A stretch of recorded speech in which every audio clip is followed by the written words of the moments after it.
Hey, it's Jason with HD Innovations. Today we're going to go through some of the features with the HDI Shuttle and also do the assembly with a Garmin 93, the LVS 34, an amped battery, and some of the standard cables. So first off, this is our HDI Shuttle, and this is a retail box here. This is the way that you're going to receive it, whether it comes from us or whether it comes directly from one of our retailers like Shields, Reed's, Thorne Brothers, or any of the smaller ones. So first thing we're going to do is we're going to take it out of the retail box. So open it. When you receive yours, this is going to be zip tied onto here. You can just break the zip tie off. You can take this.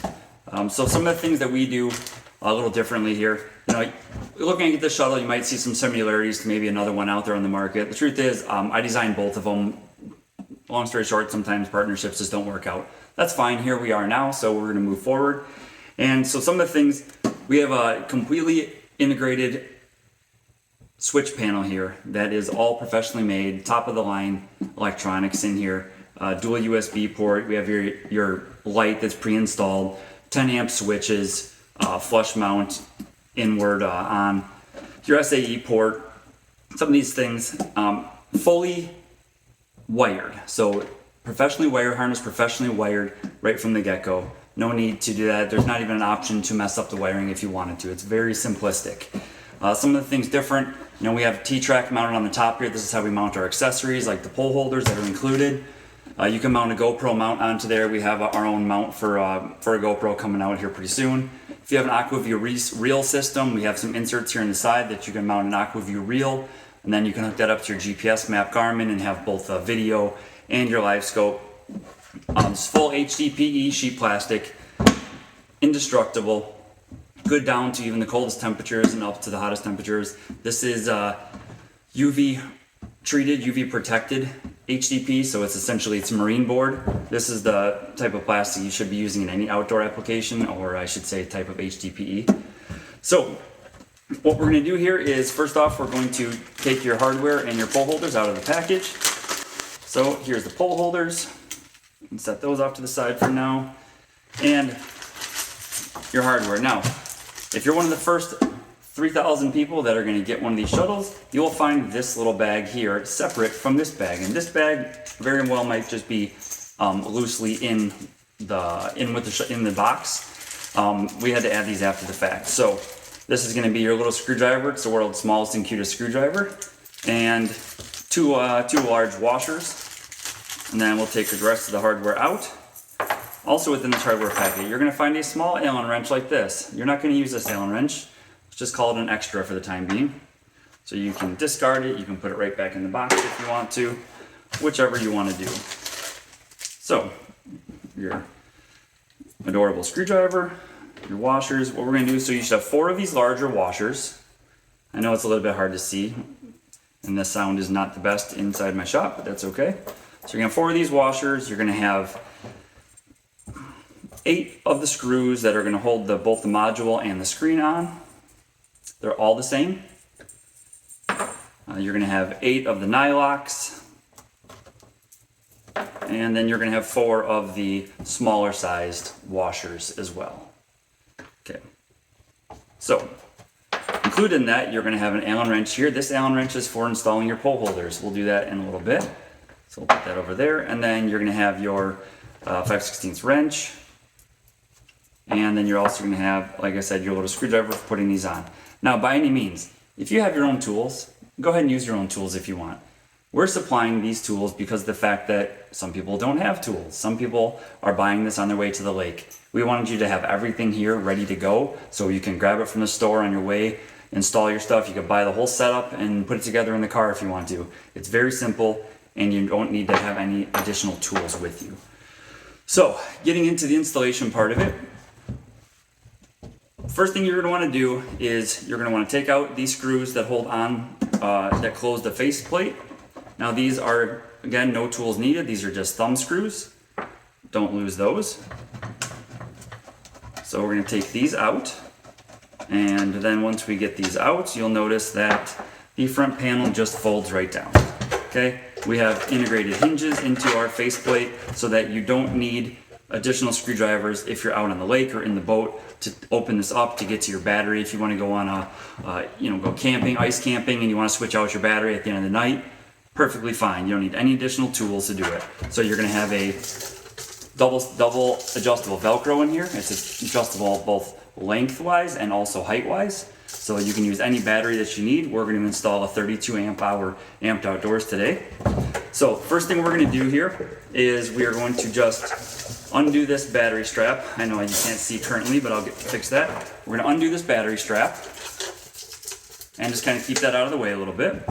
And first thing we want to do is set this down for now. We want to install the module on here first. This is the easiest way to do this, so I'm going to kind of turn this sideways so that we can see it this way, plus you and I can both work on this. So first thing we're going to do is the module goes right on the back here, and there's bolting for both Lowrance and Garmin. There's both of the hole patterns on here, so it doesn't matter which 4 screws you pick, they're all the same. So what I usually do is I usually start with the top here, and you're going to put that through, and then you're just going to let it rest right on that screw. And we're going to grab one of the smaller washers. So the GLS module takes the small washers and one of the nylocks. The nut goes on the module side. Now these are all countersunk, so they're not going to stick out here. Everything will be nice and flush. So what we're going to do is we're going to use the supplied wrench, and I'm going to use the tools that are supplied with this, obviously, because it's a fair game. We're both going to be doing this the same. I'm just going to kind of get this closely snug so that we can put the other ones in. Now I want to move to the top on the other side. Same thing, washer and nut. You can just do these kind of finger tight for now. And then the other 2 are going to come from inside of the compartment through. They're inside the back where there's a battery recess here. You're going to find the one that lines up with you, which is going to be the farthest outside lower hole. And we're just going to go ahead and put that through.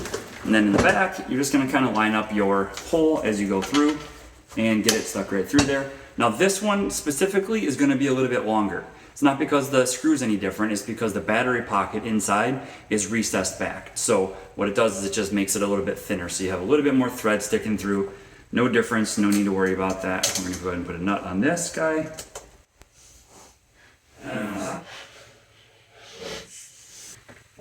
If for any reason at all you are missing one nut or one washer, one screw, these things happen. Just get a hold of us on the messenger, and either we'll send you one or I'll send you a little bit of a credit and you can pick one up from the hardware stores. A lot of hardware packs and sometimes things just happen. So 2 things you can do here. You can lift your module up so that it is tight to the bottom side of these. Or you can leave it right down so that this module sits down a little bit lower. It really makes absolutely no difference at all. It's more preference than anything. Mine personally, I like to lift it up. So what I do is just lift one side up like this, and you can hold it, and if you tip the shuttle back, actually, you can see as I tip it back, it's gonna push up in those slots. This is how I usually do it. And then you could just take and hold your little tiny cute screwdriver and just tighten these down a bit. And it's better to use the wrench to do your tightening and not the actual screwdriver. The screwdriver is just there. But the good thing is these are all countersunk, so the screw itself bites into the countersunk area. Okay, the bottom ones now, you can tip it back up, and you don't need to obviously tip it back anymore because the tops are going to be holding it in place. So we can just slide it out to the edge a little bit. It works nicely. Again, you don't need to go super tight. These are nylocks, so they're not going to come loose with any vibration. Now we're just going to do the final one here. Now this one, like I said, is a little bit longer, it has more threads, so it's just going to take a little bit more time to get it all brought in. If you do have a nut driver type screwdriver, those do work well. I don't recommend using an impact. It's just not necessary. This is stainless hardware. Sometimes stainless hardware and nylocks don't play nice together. When you try spinning them very fast, it heats up that plastic nylock on there, and then the threads get overheated and they gull together, and you don't want that to happen. So I recommend just using hand tools. It's not going to take too long. Away. Perfect. All right, so now that your module is on, one thing I will say now that I should have said before, but hopefully you could have seen well enough in the video, the connections go up, not down, they go up. So now that we have the module on, what we're going to do is we are going to mount the screen mount. As you can see with mine, I tip it back onto the module when I do this. It's a lot easier. When you're doing this, just be careful of this section here. If you want to leave it down and do this, that's fine too. If you have it up, just be sure that you don't hit this or put too much force onto the faceplate. So what I do is I take all of this stuff off. Now something to remember, when you're putting on your bail here, there's a slot in here. This design so your wires can come out the back essentially, but this goes to the back, just like so. So there's going to be an array of holes in the top of here. Now you can choose whatever holes you want. There is no really set holes. Depending on the size of the screen, if you're putting a 12-inch screen on there and you want to be able to kick it back, you want to come out a little bit more. If you're going to end up putting it in a bag, you're going to have limitations to how far back or forward you can put it so that it still fits in the bag and everything zips up nicely. Speaking of bags, yes, we do have one coming out. There's some pictures on our site about that. It's a really, really cool design. I'm very excited about it. So I'm going to put this into basically the center set of holes. So there's 3 different patterns. I'm going to go one set up from the back, and that's the set that I'm going to use for my back hole mounts on here. So again, screw, it doesn't matter which one you use, they're all the same. And you're going to come up from the bottom. You're going to come up from the bottom and up and in. So and just find out which hole you have. You're going to come up and in. Now, these larger washers, they're meant to go over the top of this recess that's in there. With these type of shuttles, the battery, you can't put the threads going downward. If you have excess threads, it'll run into the battery, and we don't want that at all. So we come up the other way. And when we do that, you use the washer, and then you use a nylock on the top side, and it's about the right amount of threads that you're left up with. Now, if you're mounting a GPS map, or some of the other ones, this is not as thick. It's going to be a thinner metal bail that's bent up. You're going to have more threads sticking out. Once you put this all together, you can definitely come through before you put your screen on or tip your screen up afterwards, and you can cut those off with like a pair of side cutters or something. I do that on my own, but just remember, once you do that, the threads aren't going to be as perfect on the top anymore. So if you want to take your screen on and off, more than once, I would recommend just leaving the threads as they are.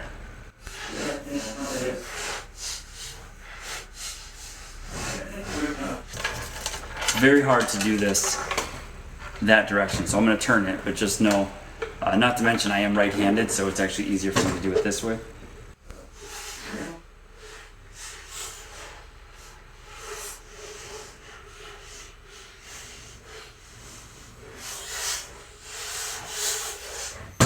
Okay, so now that we have our screen all mounted on here, you can see, like I said, about the little bit of extra thread here. Again, no big deal here. If it's your other thinner mount, it's going to be a little bit more, but that's okay. We're not going to put the screen on just yet because we don't want that to all be in the way when we're doing our wiring.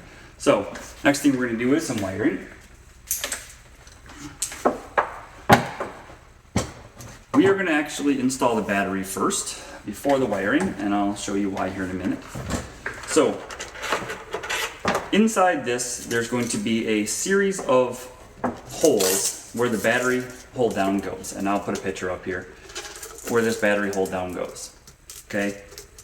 This is designed so that your battery can fit in many different size batteries. So, your 32 amp hour battery, we're going to have to move this screw backwards. It comes automatically set up for your 52 amp hour batteries, your 48 amp hour batteries, even the 30 amp hour would be the same size, 30 amped, and that's what it comes set up for. So we're gonna have to move this hold down back, one hole.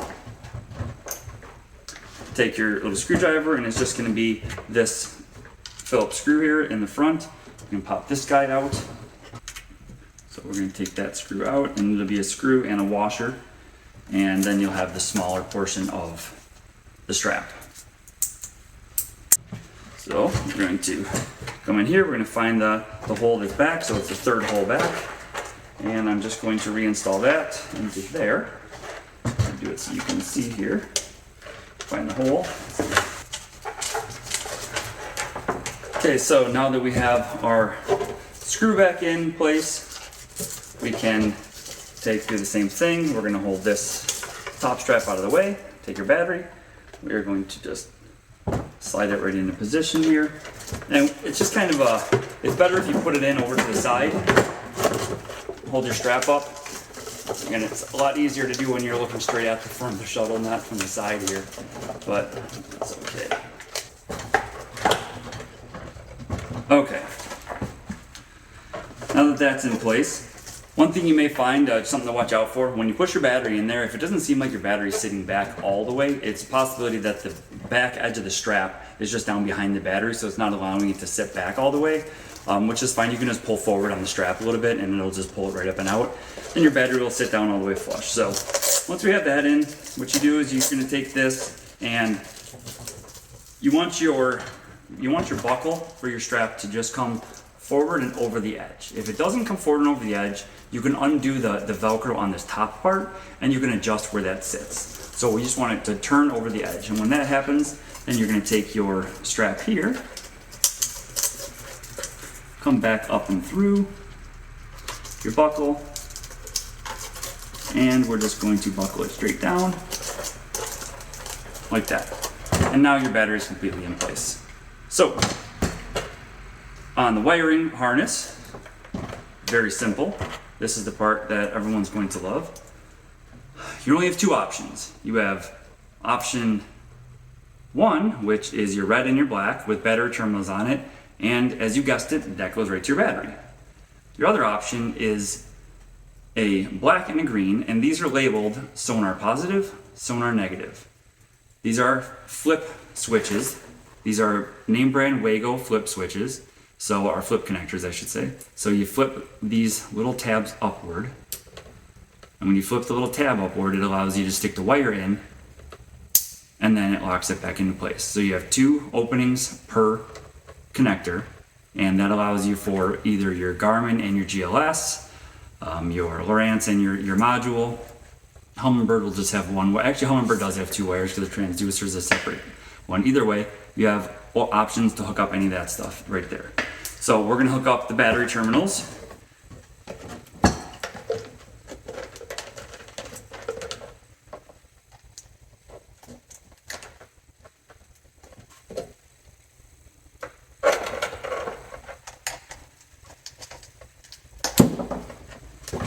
So once your battery terminals are connected as such, now we're going to go ahead and we are going to put in our wiring.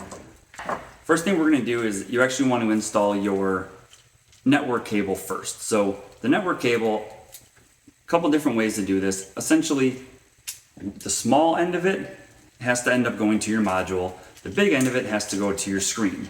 This cord is the largest out of all of them, but it fits through this hole in the back.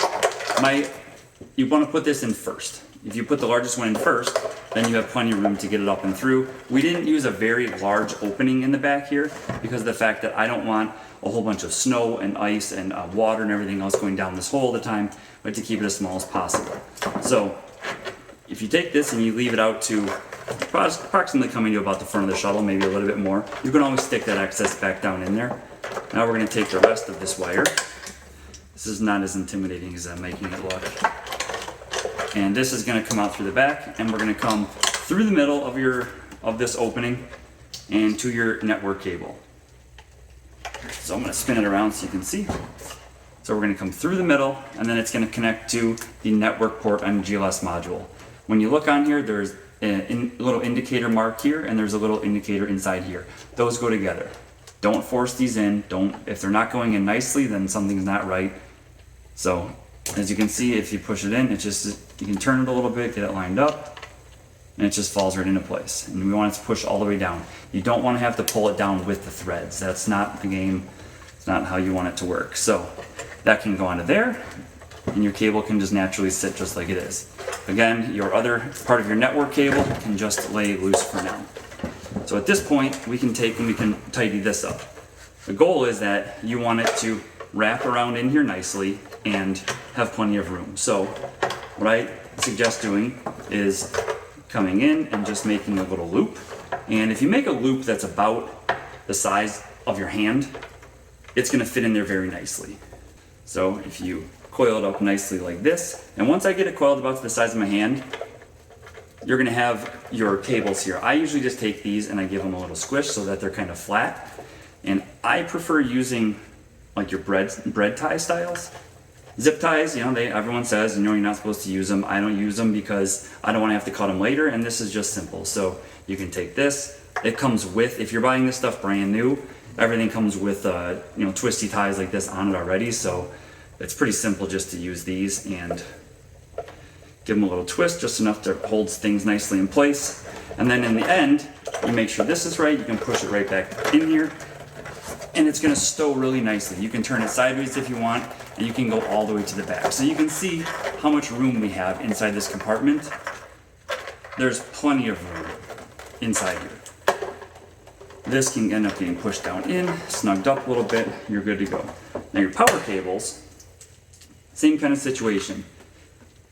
With the Garmin, with the ICE bundle cable, you're gonna technically have some connections on here to go to a battery if it's brand new. You just cut those off, strip the wiring back, strip enough wiring back so that when you put it into the Wago connectors, it goes all the way in and touches the backside. And there's enough casing stripped off where it doesn't clip down onto the casing. So we're gonna find the one that says sonar positive, and that's where the red wire goes. So you can flip up the connector, insert it in here, give it a little tug, you're good to go. And then the black wire, it's going to match up with the black wire or the one that says sonar negative on it. And that's going to go in, same thing, clip it on, give it a little tug, that's good to go. Then we're just going to route these up and through. So there's going to be a 2-pin and a 4-pin on all of these. Now if you have a GPS map, you won't have this kind of harness, but there's a one with more pins on it that goes to the screen. The GLS module always has 2 pins on it, so that's the 2-pin version that goes back. So we're just going to reach on through, pull this cable up through here, and we're going to take the other one, and we're also going to do the same thing and pull it up through.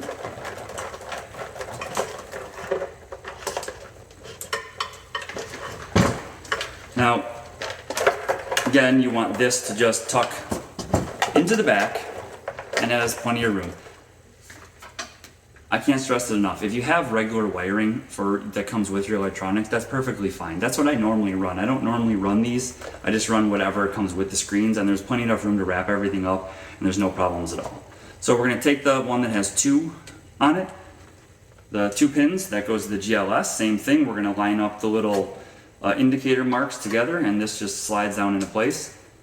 Garmin sends these things with little O-rings on there. It's a good idea to make sure that you still have your O-rings. A lot of these connections like they corroded if they don't have the O-rings on there, and people tend to lose them or for some reason don't put them on.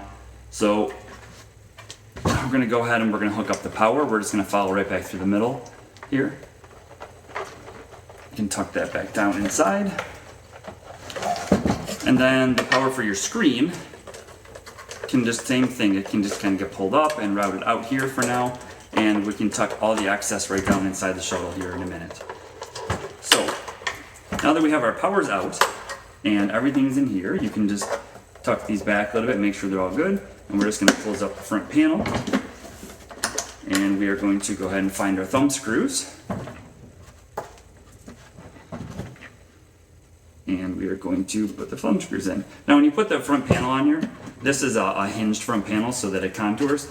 Just you push it in tight and then go ahead and put it on. And this is designed so that the plastic of the actual front panel sits snugly against the thumb screws, and that way it works like a anti-loosening device so that these don't want to vibrate out. They're brass inserts set into the sides, so the threads are very nice.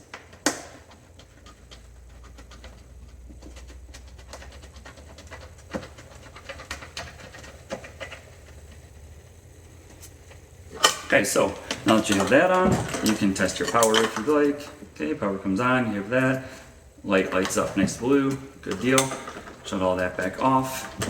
So now that we're at this point, what I generally like to do is I generally like to put on my pole holders at this point. And the reason being is because I'll show you in the end, if you have our transducer mount, it'll make sense here in a minute that it kind of clips right into this thing. So on the pole holders, there's going to be a long nut, it's a T-nut essentially on the bottom. You want to thread this out so that it's pretty close to out to the end of the threads. Then you're going to grab your larger sized Allen wrench that's provided. You always put the logo out so we can rep the brand. It's important for everyone. And then we're going to go ahead and line this up so that the T-slot in the top and your T-nut line right up straight. And we're going to insert that right in and slide it down just a little bit, and then we can use our Allen wrench here and just give it a snug. Again, you don't have to go crazy tight on this stuff. It's very strong plastic, but it also has enough where it compresses the plastic and it acts as anti-loosening. So we're going to loosen this guy up a bit. Same thing, we're going to run these out until they're out towards the end of the threads. Bring that back. Okay, so once you have that on there, you can just go ahead and snug this up. The distance between them doesn't really matter at this point. You can snug that guy up, get this one up. Okay, now those are on there. So one thing little trick that I have with this transducer cable when I put it on, a lot of people will try to unwrap it. I'm actually going to stand for this, so my head might be out of the frame. So I generally put the cable on. Again, you want to inspect your wiring, your plugs, and all your pins, and line up the little tang with the hole. And when this goes in, it should just sit down in there very nicely and go into its hole. You don't want to pull it in with the threads. So that guy goes in there nicely. Now, when you put this cable on, it'll be wrapped in a fashion where it already has a memory. So what I like to do is, instead of doing this and unraveling it as you go, you're just going to have to twist it a million times. As you do this, just unravel, turn the transducer as you go. So basically, as you do this, you're just turning your cable. So we're just going to start wrapping around the handle, and you don't have to pull it crazy tight. You just want to make sure that it's all lining up nicely, going where it's supposed to.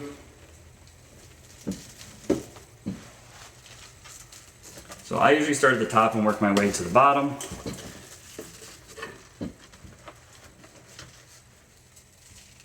You can see I'm just letting the cable roll out of my hand as we're going, and that just keeps it so you don't have to continually twist the coils out of the cable.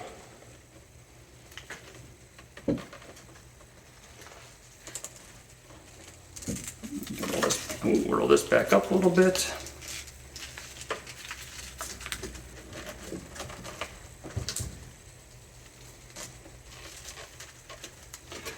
Now, generally speaking, this is the ice fishing transducer, so it's a single cord. When you're actually using this, even on the ice, you're going to want about 6 feet of this cord remaining out. So even this, as it sits right now, I mean, that's probably not even enough. But for the time being, what I do is that once I get to the bottom, I'll just loosely wrap it back around here some. Push this down so you have some room for your hand. When we get back to the top, this is what I said about the pole holders. You can stow this thing right into here. So now that's where it needs to be, and it's all stowed up out of the way. So the next thing we could do is we can mount our screen. What you're going to want to do here is, you have your 2 cables, you have all this cabling. This excess cable that's kind of sticking out here, that is going to be out. When you have it in the bag, All that can be stowed in the side pocket. Our bag does have a pass-through that goes from the inside of the bag straight into the pocket, so that your cord never has to come outside. Nevertheless, even if you don't use a bag, which I know a lot of people that don't, that's okay. You'll have it on the pole. The pole can clamp right into here, all that fun stuff. So we're gonna take our cables and we're gonna pull off the one for your networking cable and your power. And we can just go ahead and plug in the network cable to its hole. Again, should all fall right into place very nicely. Nothing has to be forced. If any of this stuff has to be forced, it's not right.